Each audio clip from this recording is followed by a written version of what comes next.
আপনি কি দাঁত, চুলকনি, খোসপাঁচড়া এ সমস্ত ছত্রাকজনিত সমস্যায় ভুগছেন? জানেন কি প্রকৃতি আমাদের কাছাকাছি এমন কিছু গাছ রেখে দিয়েছেন যা এই সমস্ত সমস্যা নিরাময়ের সমাধান হতে পারে।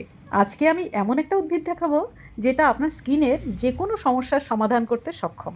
আসুন তাহলে সেই গাছটিকে দেখে নেই।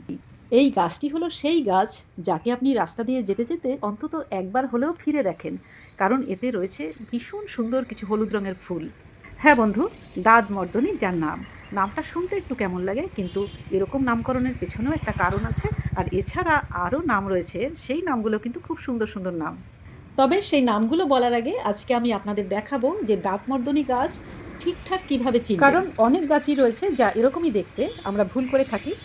আর এই গাছ চেনানোর সাথে সাথে জানাবো এই গাছ সম্পর্কে কী কী প্রচলিত ধারণা রয়েছে তাও। আর ভিডিওটি শেষ পর্যন্ত দেখুন, কারণ ভিডিওর শেষে থাকছে আপনাদের জন্য কিছু গুরুত্বপূর্ণ তথ্য যা আপনাদের কাজে লাগবেই।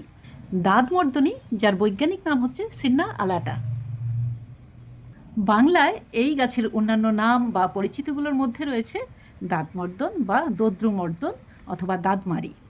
আর এই গাছের পুষ্পদণ্ডটি যেহেতু মোমবাতির মতো দেখতে, তাই অনেকে একে মোমবাতি ফুলও বলে থাকে। ইংরেজি নামগুলো হচ্ছে candle bush, empress candle plant. আর যেহেতু দাঁতমর্দন গাছের উজ্জ্বল সোনালি হলুদ রঙের ফুলগুলো যখন গুচ্ছাকারে ফোটে তখন দূর থেকে জ্বলন্ত মোমবাতির 7টি সারির মতো দেখায় বলে একে বলা হয় 7 গোল্ডেন ক্যান্ডেলস্টিক। এই গাছ যে শুধু দেখতেই সুন্দর তাই নয়, এর প্রচুর ঔষধি গুণাগুণ রয়েছে। দেখুন বন্ধু, চর্মরোগের জন্য কত রকমের ক্রিম, ওষুধ আর চিকিৎসা আমরা খুঁজি, তাই না? কিন্তু আমরা জানিই না যে আমাদের আশেপাশেই এমন সুন্দর একটি গাছ রয়েছে, আর এর মধ্যে রয়েছে কিছু প্রাকৃতিক উপাদান। বিশেষ করে এর পাতা ও ফুলে থাকা ক্রাইসোফেনিক অ্যাসিড দাঁত, পাচড়া সহ নানা রকম ছত্রাকজনিত চর্মরোগ নিরাময়ে দারুণ কার্যকর। আর এই জন্যই এই গাছের এমন নামকরণ করা হয়েছে দাঁতমর্দনী। আমি কাছ থেকে আরও পাতাগুলো দেখাচ্ছি যাতে আপনারা অন্য গাছের সাথে গুলিয়ে না ফেলেন, সহজেই যাতে চিনতে পারেন। এই যে দেখে নিন পাতাগুলো কীরকম দেখতে, তারপরে এর গুণাগুণ বলবো। শুধু যে স্কিনের বা চামড়ার জন্য এটা ভালো তা নয়, এছাড়াও অনেক উপকারিতা রয়েছে। এই গাছের ফুলগুলো গন্ধহীন হলেও প্রচুর মধু তৈরি হয়, যার ফলে পোকামাকড়ের একটু উপদ্রব হয় এই গাছে। ফুলে হাত দেওয়ার আগেই সাবধানতা অবলম্বন করতে হবে। আর এই গাছের ফুল থেকে যেই মধু হয় তা অন্যান্য মধুর থেকে অনেক বেশি ঔষধি গুণসম্পন্ন। এবারে বলবো এই গাছের পাতার রস এবং ক্লাতের কী কী গুণাগুণ রয়েছে। এতে প্রাকৃতিকভাবে অ্যান্টিফাঙ্গাল ও ব্যাকটেরিয়া নাশক উপাদান রয়েছে, আর ত্বকের নানা সংক্রমণ ও ফাঙ্গাস প্রতিরোধে এটি প্রাকৃতিক ওষুধের মতো কাজ করে একেবারে। শুধু তাই নয়, এটা আপনার কোষ্ঠকাঠিন্যও দূর করতে পারে। সেই জন্যই আয়ুর্বেদিক চিকিৎসায় এর পাতা টনিক বা রেচক হিসেবে ব্যবহৃত হয়।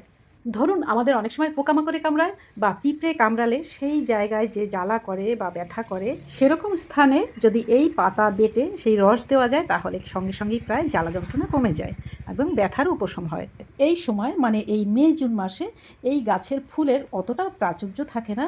ফুল বেশি ফোটে সেপ্টেম্বর থেকে জানুয়ারির মাঝামাঝি অবধি। তখন তো দেখার মতো হয়, একেবারে ক্যান্ডেল বুশ, মানে মোমবাতির ঝাড় যাকে বলে। আমি আপনাদের একটু ছবি দেখাই, তাহলে ধারণাটা পরিষ্কার হবে। এই যে দেখুন, ঠিক এইভাবে কি অসাধারণ সুন্দর। এখন তো বীজ পেকে গেছে, অবশ্য কাঁচাও আছে। আমি বীজগুলো একটু কাছ থেকে দেখাই এবং বীজের ভেতরটাও দেখাই। এই সিডপট শুকিয়ে গেছে। এই শুকনো সিডপটের ভেতরে যেরকম বীজ থাকে, এই বীজগুলো আমি নমুনা দেখাচ্ছি, তাহলে চিনতে আরও সুবিধে হবে। এই বীজগুলো ছড়িয়ে দিলে যে কোনো জায়গায় এগুলো আবার চারা গজাবে।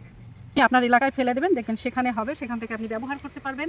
এই খুব সহজেই এই বীজ আপনি ফেলে দেবেন, দেখবেন আপনার ওখানেও গাছ হবে, আপনি সেটা ব্যবহারও করতে পারবেন। মানে আমি বলছি আপনার এলাকার রাস্তার ধারেই এগুলো বীজ ফেলে রাখতে পারেন, তাহলে প্রয়োজনের সময় আপনার আর এই দিক ওদিক খুঁজে বের করতে হবে না, হাতের কাছেই পেয়ে যাবেন। এবারে বলি যে এই দাঁতমর্দন গাছ আপনি কোথায় খুঁজে পাবেন। এটা আলংকারিক একটা বৃক্ষ হিসেবে এখন উদ্যানে রোপণ তো করেই থাকে, তাছাড়া এমনিতে পথের ধারে হয়ে থাকে, পাহাড়ে অঢেল দেখা যায়। আর দাঁতমর্দন কখনো কখনো ডোবার ধারে, ক্ষেতের মধ্যবর্তী আলের কাছে বা অনাবাদি স্থানেও হয়ে থাকে। এই দেখুন না, এটা তো এখানে নিউ টাউনে দেখাচ্ছি আমি, এখানে প্রচুর রয়েছে এই গাছ। এছাড়াও কলকাতার অনেক জায়গায় আমি এই গাছ দেখে থাকি। এবারে হালকা করে বলবো যে কিভাবে দাঁত হলে বা হাজা হলে আপনি সেখানে এই পাতা ব্যবহার করবেন। সেক্ষেত্রে পাতা ভালো করে ধুয়ে নিয়ে টাটকা পাতার রস আক্রান্ত স্থানে দিতে হবে। তবে একটু সতর্ক তো হতেই হবে, যে কোনো উদ্ভিদই কোনো রোগের চিকিৎসার ক্ষেত্রে একেবারেই ওষুধের বিকল্প হিসেবে ধরা হবে না। বিশেষজ্ঞের পরামর্শ নিয়ে তবেই ব্যবহার করতে হবে। এটা একটি তথ্যভিত্তিক ভিডিও। দর্শক বন্ধু, যারা আপনারা এই গাছটি আগে থেকেই চেনেন তারা এই গাছকে কী নামে ডাকেন, আপনাদের এলাকায় এই গাছটির নাম কি অবশ্যই কমেন্টে জানাবেন।